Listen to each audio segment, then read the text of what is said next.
بندوں پر اعتماد کرنا چھوڑ دیں، اللہ پر اعتماد کریں۔ ایک اعتماد ہے اللہ کے نیک بندوں کا، دعاؤں کا اعتماد، نسبتوں کا اعتماد، اس کی بات نہیں کر رہا میں، دنیا داروں، سیٹھوں، نوابوں، جاگیرداروں پر اعتماد کی بات کر رہا ہوں۔ اعتماد خلق چھوڑ دیں، اعتماد خالق کریں۔ بندوں پر بھروسہ نہیں، بھروسہ اللہ کی ذات پر۔ جو بندہ رب کی ذات پر بھروسہ کرتا ہے مضبوط ہو جاتا ہے، طاقتور ہو جاتا ہے، کمزور نہیں پڑتا۔ یہ ضروری نہیں کہ آپ کے دوست مخلص نہیں تھے تو اس لیے آپ کا کام نہیں ہو سکا، یہ ضروری نہیں ہوتا۔ ہو سکتا ہے آپ کے دوست پورے مخلص ہوں، تعاون بھی پورا کرنے کو تیار ہوں، پر رب کریم کا ارادہ قدرتی نہ ہو کہ آپ کا کام ہو۔ کیا کر لیں گے آپ کے احباب، آپ کے دوست کیا کر لیں گے؟ اللہ کا ارادہ قدرتی نہیں۔ شاید اسی لیے کسی درویش نے کہا تھا کہ خوش نصیب وہ ہے جو اپنے نصیب پہ راضی ہے۔ وہ شاید زیادہ نصیب والا ہے جو اپنے نصیب پہ خوش ہو گیا۔ عزیز دوست، چیزوں کو سمجھ لیں اور اچھی طرح سے آپ سمجھ لیں کہ ہو سکتا ہے کہ آپ کے دوست آپ کو پورا کندھا دینا چاہ رہے تھے، وہ تیار تھے، پر اس وقت آپ کا نصیب ہی کچھ اور تھا۔ آپ ان خزانوں پر زیادہ توجہ کریں جو خزانے رب کے پاس ہیں۔ ہمیں اپنے تعلقات پر بڑا بھروسہ ہوتا ہے، ہمیں بڑا پتہ ہوتا ہے اتنے لوگوں سے میرا جرانہ ہے، فلانے سے میرے دوستی ہے۔ اور بھائی یہ سارے کام تب ہوں گے جب رب چاہے گا۔ بہترین ڈاکٹر کے پاس جا کے دوا کھا لے میرے عزیز، شفا تبھی ہوگی جب میرا اللہ چاہے گا۔ سارے ٹیسٹ کر لیے ہیں ڈاکٹر نے مریض کے، ساری رپورٹیں آ گئی ہیں، ہر چیز ٹھیک ہے، لیکن نہ وہ کھا پاتا ہے، نہ وہ سو پاتا ہے، نہ وہ چل پاتا ہے، نہ وہ ہنس پاتا ہے۔ اس نے پوری دنیا جہاں تک اس کی دوڑ تھی اس نے لگا لی، لیکن لازمی نتیجہ یہ نکلتا ہے کہ اسے کہنا پڑتا ہے کہ ہوگا وہی جو میرا رب چاہے گا۔ اس لیے جو خزانے میری جیب میں، آپ کی جیب میں ہیں، جو تعلقات ہمارے ہیں، ان تعلقات پر بھروسہ نہ کرو، بلکہ وہ خزانے جو اللہ کے پاس ہیں ان پر بھروسہ کریں، آپ مضبوط ہو جائیں گے۔ داتا گنج بخش علی اجمیری وہ کہتے ہیں کہ علاقے میں قحط پڑ گیا تھا، گندم کا ایک دانہ لوگوں کو میسر نہیں تھا، بارش نہیں ہوئی، سالوں بیت گئے، لوگ بڑے پریشان تھے، بڑی آزمائش میں تھے، ہر بندہ تکلیف میں تھا۔ بازار میں لوگ آتے تھے تو سہمے سہمے سے، ڈرے ڈرے سے، پریشان سے۔ قحط ہے، آزمائش ہے، مجبوری ہے، جانور بھوکوں مر رہے ہیں۔ اللہ تبارک و تعالیٰ کی طرف سے لوگوں پر ایک آزمائش ہے، لوگ صبر کر رہے ہیں۔ کہتے ایک غلام بازار آیا تھالا لے کے کچھ خریدنے، آیا بھی تو اٹکیلیاں کرتا اور چیزیں خریدی تو ہنستے ہوئے، اور جانے لگا تو مسکراتے ہوئے۔ پریشانیوں میں، دکھوں میں کوئی بندہ اگر اس طرح ہنسے تو بعضوں کا طبیعت چڑھ جاتی ہے کہ یار ہم پریشان ہیں، تجھے کس بات کی خوشیاں چڑھی ہوئی ہیں۔ کہتے ہیں لوگوں نے بازو تھام کے غصے سے کہا تو اتنا خوش کیوں ہے جب سارا شہر پریشان ہے، سارا ملک آزمائش میں ہے، تو اتنا کیوں ہنس رہا ہے؟ کہنے لگا تم ہوگے پریشان، میں جس کا غلام ہوں نا، میرا جو آقا ہے اس نے اپنے برتن بڑے پہلے گندم سے بھر لیے تھے، میرے آقا کے بڑولے بھرے ہوئے ہیں، لہذا میں کسی پریشانی میں نہیں ہوں، خوش ہوں۔ داتا علی اجمیری رحمۃ اللہ علیہ کمال کر گئے، سید حجویر مخدوم امم۔ داتا صاحب فرماتے ہیں اگر تیرا اور میرا رب کے خزانوں پر اتنا بھی یقین ہو جائے نا جتنا اس غلام کا اپنے آقا کے خزانے پہ ہے، تو پھر ہم ہر وقت رو کے نہ دکھائیں، پھر ہر وقت ہم غربتوں کے رونے نہ روئیں، پھر ہر وقت ہم یہ مایوسیوں کی کہانیاں نہ سنائیں۔ لوگ اگر کہیں کہ بڑے دکھ ہیں، بڑی آزمائش ہے، بڑی پریشانی ہے، دنیا بڑی تکلیف میں، بیماریاں آ گئیں، آفتیں آ گئیں، تو بندہ مومن ہنس کے کہتا ہے تم پریشان ہوگے، ہم تو جس رب کے ماننے والے ہیں اس کے خزانے بھرے ہوئے ہیں، اور ہمارا رب عطا کرتا ہے تو پھر اپنے کرم سے اس طرح عطا کرتا ہے کہ وَيَرْزُقْهُ مِنْ حَيْثُ لَا يَحْتَسِبُ۔ وہ کہتے ہیں میں اتنا دوں گا اور وہاں سے دوں گا کہ تجھے خبر بھی نہیں ہوگی، میں تجھے وہاں سے دوں گا کہ تو نے کبھی سوچا بھی نہیں ہوگا۔ آپ اگر چاہتے ہیں کہ زندگی سکون میں آ جائے، سکون میں، تو لوگوں کی جیبوں پہ نظر چھوڑ دیں، رب کے خزانوں پہ نگاہ جمائیں۔ اتنا نوازتا ہے، اتنا نوازتا ہے، اتنا نوازتا ہے کہ انسان حیران ہو جاتا ہے کہ مجھے اتنا بھی مل سکتا ہے۔ انسان طاقتور ہو جاتا ہے جب وہ سمجھتا ہے کہ سارا کچھ میرے رب کے دست قدرت میں۔ پھر وہ کوئی تخریب نہیں کرتا، کوئی غلط رستہ اختیار نہیں کرتا، کوئی چور دروازہ اختیار نہیں کرتا، بلکہ وہ اپنے رب کی رضا پہ راضی رہنے کا عادی ہو جاتا ہے۔ اب اللہ تبارک و تعالیٰ نے ایک قانون بنایا ہے، اور قانون ہمیں رب کریم نے اس طرح سمجھایا ہے کہ یہ ضروری نہیں ہے کہ جو تم طلب کر رہے ہو یا جو تم چاہ رہے ہو وہی ہو، اور وہ ہو تو وہ تمہارے حق میں بہتر بھی ہو۔ کوئی ضروری ہے کہ جو ہم چاہ رہے ہوں وہ بالکل ٹھیک ہی ہو اور وہ ہمیں مل ہی جائے؟ یہ کوئی ضروری ہے؟ کبھی بھی اپنی زندگی میں اس طرح کی تڑپ نہ پیدا کریں، ورنہ آپ بے چین ہو جائیں گے۔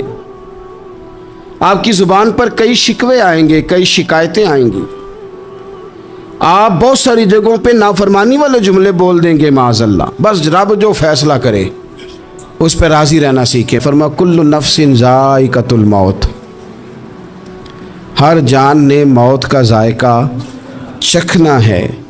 یہ پہلے یہ جملہ کہا اور اسی سے ملتا جلتا جملہ آخر میں کہا، اور درمیان میں کیا کہا؟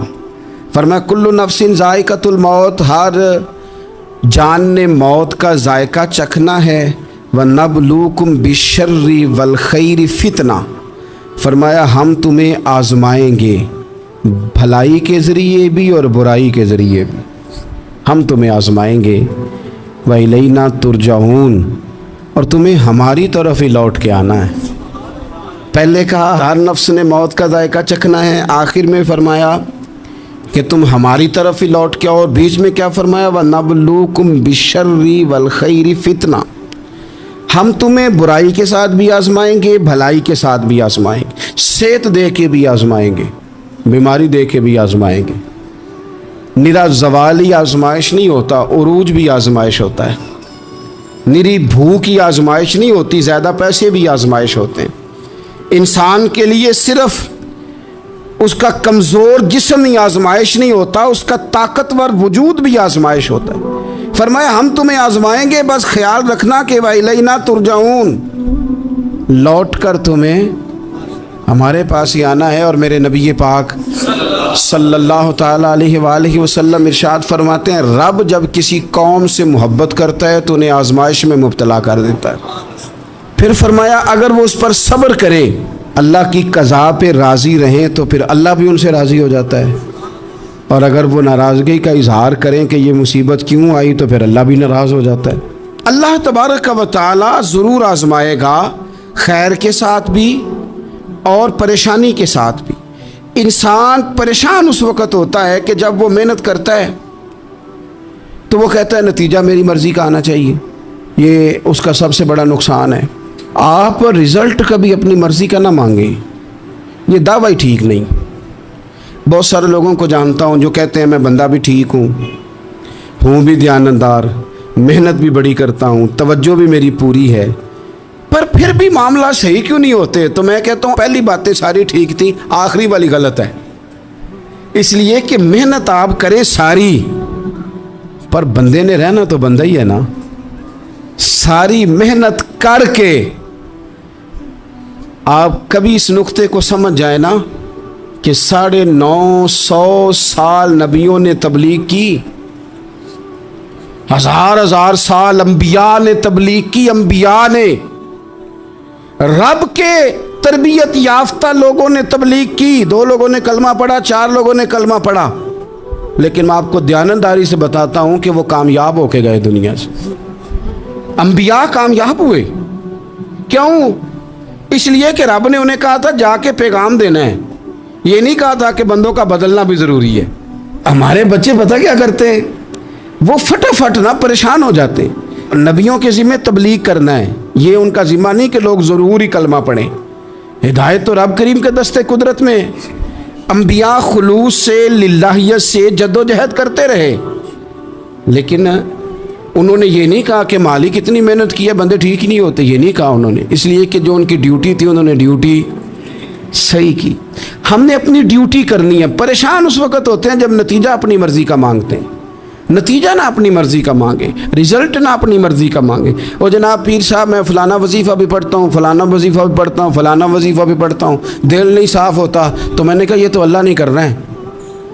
آپ ڈیوٹی کریں, آپ کام کریں جو آپ کے ذمے لگایا گیا ہے, اس میں وہ قضا نہ کریں آپ. باقی اللہ تعالیٰ کرم نوازی فرمائے گا.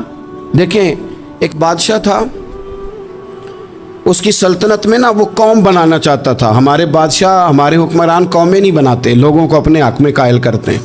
اس لیے کبھی بھی ہمارے ملک میں قومی سوچیں عام نہیں کی جاتی, ذاتی سوچیں عام کی جاتی ہیں.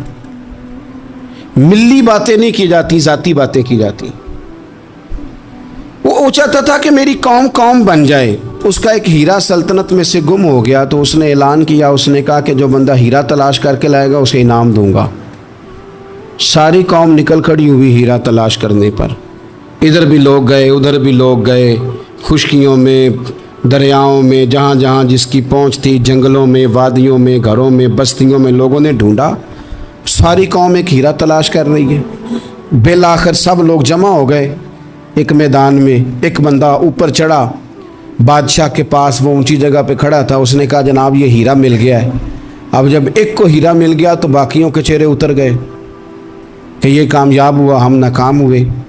بادشاہ چونکہ ان کی تربیت کے لیے یہ کام کر رہا تھا, اس نے کہا تمہارا کیا خیال ہے کہ اس ہیرے کے بغیر میرا گزارا نہیں تھا, کہ تمہارا کیا خیال ہے کہ ہیرا میری سلطنت سے نکل گیا تو مجھے زوال آ جائے گا. اس نے کہا یہ تو ایک ہیرا ہے. اٹھا کے پھینکا, دیوار کے ساتھ لگا, ہیرا ٹوٹ گیا.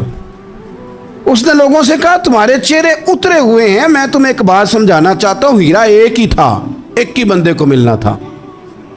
میں نے انعام کا اعلان تو یہ کیا تھا نا کہ جو ہیرا ڈھونڈ کے لائے گا اسے انعام دوں گا, لیکن اب میں تمہیں بتاتا ہوں کہ میں تم سب کو انعام دوں گا. اس لیے کہ ہیرا ایک تھا, ملنا ایک کو ہی تھا, سب کو مل سکتا نہیں. لیکن انعام اس لیے سب کو دوں گا کہ ہیرا ڈھونڈنے پر انعام نہیں دے رہا, میں کوشش کرنے پہ انعام دے رہا ہوں. کہ تم نے کوشش تو کی, تم نکلے تو صحیح, جدوجہد تو کی. کچھ لوگ کہتے ہیں کہ ہمیں ہیرا مل بھی جائے. او خدا کے بندے, ہیرا ایک ہے, ہیرا ملنا کمال نہیں, محنت کرنا کمال ہے. ہم نہ تیار نہیں ہوتے. اللہ فرماتے ہیں میں نے آزمانا ہے, میں نے آزمانا ہے, تم نے سفر جاری رکھنا ہے. لیکن یہ ضرور یاد رکھنا کہ وَإِلَيْنَا تُرْجَعُونَ, لوٹ کے تمہیں میرے پاس ہی آنا ہے, تم نے لوٹ کے ادھر آنا ہے. اس بات کو ذہن میں رکھنا. حضرت عبداللہ بن عباس رضی اللہ تعالیٰ عنہ اس حدیث کے راوی ہیں. الموجم الکبیر کی یہ حدیث ہے. اللہ کے پیارے رسول صلی اللہ تعالیٰ علیہ وسلم ارشاد فرماتے ہیں کہ جس بندے کو 4 چیزیں مل گئی نا, اسے اللہ تعالیٰ نے دنیا اور آخرت کی بھلائیاں عطا فرما دی. 4 چیزیں جس شخص کو نصیب ہو گئی. یا رسول اللہ کون سی؟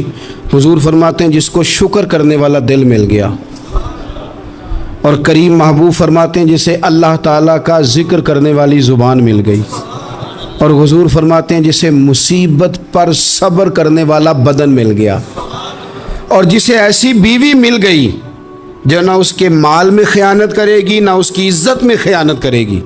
جسے یہ 4 چیزیں مل گئیں وہ خوش نصیب ہے, دنیا بھی بن گئی, آخرت بھی بن گئی. کامیابی صبر آ جانے کا نام ہے, کامیابی شکر حاصل ہو جانے کا نام ہے. کامیابی میرے عزیز یاد رکھ لے کہ انسان اللہ کے ذکر میں لگ جائے تو اس کا نام ہے کامیابی. ہم نے کس کو سمجھ لیا؟ اپنی زندگی میں ایک تو محنت کریں, نتیجہ اللہ پہ. دوسری بات, امیدیں ذرا چھوٹی وابستہ کریں, لمبی نہ بنائیں. ایک ہے منصوبہ سازی کرنا مستقبل کی, وہ غلط نہیں. میرے نبی پاک علیہ السلام کا فرمان کاش کبھی ہم سمجھ جائیں. حضور نے ایک دن صحابہ سے فرمایا تھا حیا کرو. کہا صحابہ سے, سمجھایا ہمیں, فرمایا حیا کرو. یا رسول اللہ کس بات سے؟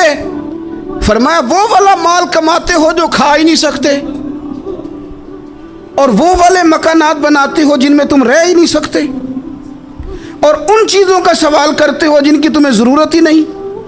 اتنے لمبے محلات, اتنا لمبا چوڑا مال, اتنا لمبا چوڑا پیسہ, اتنی لمبی امیدیں, اتنی لمبی داستانیں, انسان کمزور ہو جاتا ہے. ساری زندگی حساب کتاب میں بیت جاتی ہے. دیکھیں نا حضور علیہ السلام نے فرمایا یہ جو غریب لوگ ہیں نا، یہ مالداروں سے 50,000 سال پہلے جنت میں داخل ہو جائیں گے۔ کیوں؟